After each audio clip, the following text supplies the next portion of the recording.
The next sacred cow is work hard. Because my poor dad, a school teacher, great guy, PhD, he always says, I'm a good, hard-working man. And my rich dad had a different point of view, and he had me read this book by Mark Twain. It was a story of how, I think it was Huckleberry Finn or somebody, got the other kids to paint the fence for him. He says, that's working hard. You want other people to work hard for you, and you want your money to work hard for you. That was his lesson. And a lot of people really, you know, they can't wait till Friday because they hate their work so much, and they dread Sunday because they have to go back to work. With us, I would say most of us are working 24/7, but we're working differently. And I love my work. And it's challenging, there's problems and all that stuff, but I love it. So we work hard, but we don't work hard in the normal sense of working hard. The problem with working hard for money, because the rich don't work for money, the problem with working hard for money is you pay more in what, Tom? Taxes. Taxes. The harder you work for money, the more you will pay in taxes, right? Well, right. If instead of working hard for money, like you're talking about, instead if you work for assets, then you pay a lot less taxes, because the tax law, again, is geared towards building assets, because as we build assets, we build the economy. Time out.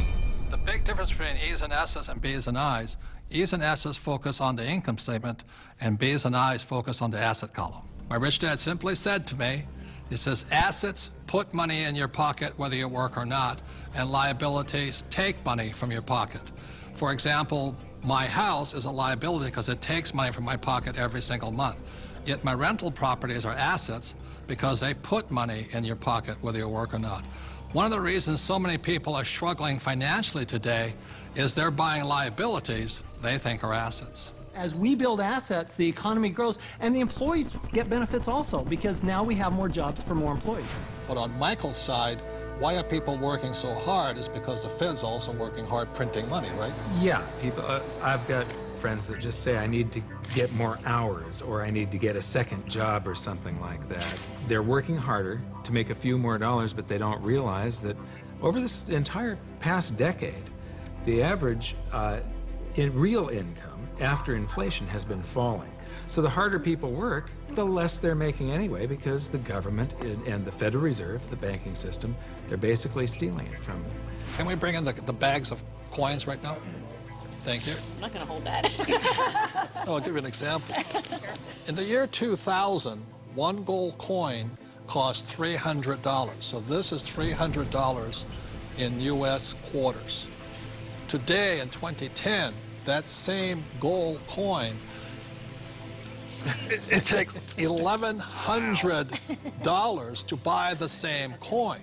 So the reason people have to work so hard to keep up, to keep paying money, is because the value of your dollars are going down. So the insanity of going to get another job, pay more taxes, and work harder, when how many dollars did the Fed print in 2009? From August of 2008 through 2009, they created about 1.5 times more paper dollars than it took 200 previous years to print. So that's why people are working harder, because your money is worth less. And it isn't the coin that changed. People don't understand that it isn't this price going up, it's the value of the dollar falling. It's the currency that's changing. The can of soup in the grocery store, that can of Campbell's soup, it's the same can with the same contents from back in 1950 when it was 15 cents to today where it's $1.95 or whatever it is. So that's why the rules have changed. In 1971, the U.S. dollar stopped being money and it became a currency, it became debt. It became an IOU from the federal government. And the thing is, they can print as much as they like of it. And the more they print, the harder you have to work. It all takes place in your head. Take this glass here. In this case, the glass here is context. It holds the content, in this case, the water.